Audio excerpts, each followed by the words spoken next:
انصاری صاحب اس میں ایک بیان پہلے یہ آیا کہ آئی ایس پی آر کی طرف سے کہ جی ہم سیاست میں مداخلت نہیں کر رہے اور ہمارا اس سے کوئی تعلق نہیں ہے اور اس طرح کی بات تھی.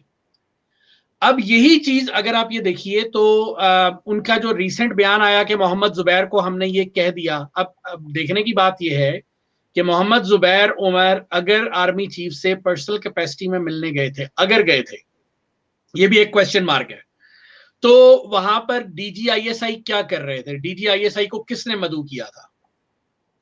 یہ ایک کوشچن ہے. دوسری چیز یہ ہے کہ D G I S I نے ان سے یہ کیوں پوچھا کہ آپ کیا چاہتے ہیں؟ یہ بھی ایک کوشچن مارک ہے، کیونکہ اگر وہ پرسنل کیپیسٹی میں ملنے گئے ہیں تو دو دوستوں کے درمیان ایک اتنا بڑا عہدہ رکھنے والا یہ سوال کیوں کرے گا؟ اور اس کے بعد آئی ایس پی آر کے ڈی جی کا یہ بیان آنا کہ جناب ہم نے ان کو یہ بتا دیا کہ ہم آپ کے لیے کچھ نہیں کر سکتے. تو یہ تو سیاست میں سراسر سیدھی مداخلت ہے. ابھی بھی اگر آپ کہیں کہ مداخلت نہیں ہے تو میرا خیال سے حکومت کون چلا رہا ہے؟ اندھے ہی ہوں گے جنہیں نظر نہیں آئے گا. دیکھیں نا، یہی اسی کھلے تضاد کی میں بات کر رہا تھا.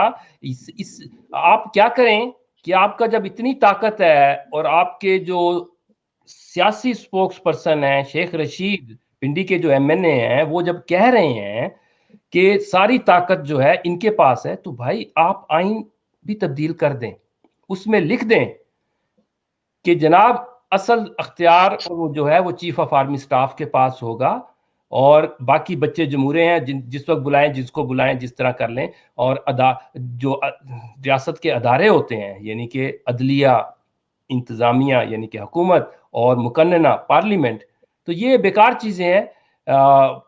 لیکن اصل ادارہ جو ہے وہ جو انتظامیہ ہوتی ہے، اس کا جو محکمہ ہے جس کو ڈیفنس کہا جاتا ہے، اور ڈیفنس کے اندر ایک محکمہ ہے جس کو جی ایچ کیو کہا جاتا ہے، تو اس کے پاس ہے. تو آپ یہ کہہ دیں کہ بھئی ہماری ریاست کے کا صرف ایک ہی ادارہ ہے اور اس کا نام جی ایچ کیو ہے، اس کے پاس طاقت فوج کی ہے، اور وہ ریاست کے عدالت بھی چلائے گا، وہ ریاست کی انتظامیہ بھی چلائے گا، پارلیمنٹ بھی چلائے گا. پھر آپ یوں کر دیں نا، اس سے یہ کنفیوژن تو ختم ہو. تاکہ اس وقت جو مسئلہ کیا ہے، جو خطرناک بات مجھے لگتی ہے کہ جو چھوٹی اکائیاں ہیں جن کی فوج میں کوئی پریزنس نہیں ہے. آپ کو پتہ ہے آج تک 1947 سے آج تک ایک سندھی جنرل نہیں بنا. آپ کہیں گے کہ جی وہ صحیح لوگ ہیں، وہ تو لڑاکے ہیں ہی نہیں، فوج میں ہی جاتا ہے، فوج میں ہی نہیں جاتے.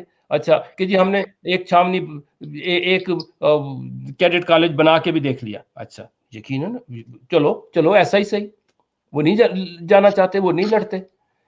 لیکن حالانکہ بہت سارے ہیں، کرنل تک جاتے ہیں، بہت ہی آگے چلیں گے تو شاید ایک آدھ بریگیڈیئر تک بھی پہنچے. تو فوج اگر آپ نے حکومت فوج کے ذریعے کرنی ہے تو پھر تو اس میں کوٹا سسٹم رکھ دیں جنرلز کا، کہ ایک دفعہ جنرل جو ہے وہ پنجاب سے ہوگا، دوسری دفعہ بلوچستان سے ہوگا، تیسری دفعہ اس طرح ہوگا. اگر حکومت ان کے ذریعے ہی کرنی ہے، کیونکہ فیڈریشن ہے نا آپ، ورنہ نفرت پیدا ہوگی. یہ تو ایک ہم فضول سی بات کر رہے ہیں کہ کیونکہ نہیں کوئی راستہ. اصل مسئلہ ہونا کیا چاہیے کہ جو آئین میں لکھا ہوا ہے اس کے مطابق، اور جو مہذب دنیا میں دستور بنا ہوا ہے کہ فوج کے ذریعے حکومت جو ہے نہیں کی جاتی. اور اگر کسی جنرل کو سیاست کا شوق بھی ہے تو عام طور پہ وہ جلدی ریٹائرمنٹ بھی لے سکتے ہیں، اور ریٹائر پراپر ایج میں بھی ہوئے ہیں تو 2 سال کا ٹائم ہے، اس کے بعد وہ سیاست میں آ جائیں. بالکل آ کے اپنا مقابلہ کریں، ان کا حق بنتا ہے. لیکن بندوق کی طاقت پہ نہیں، اپنے ذہن کی طاقت پہ، لوگوں کی حمایت سے آئیں، سر آنکھوں پہ. جب آپ وردی میں ہیں تو آپ نے آئین کے مطابق حلف اٹھایا ہوا ہے، اور اس حلف میں سیاست میں مداخلت نہیں ہے. تو آپ صحیح کہہ رہے ہیں، یہ تو کھلم کھلا بات ہے، اور یہی خطرناک بات ہے.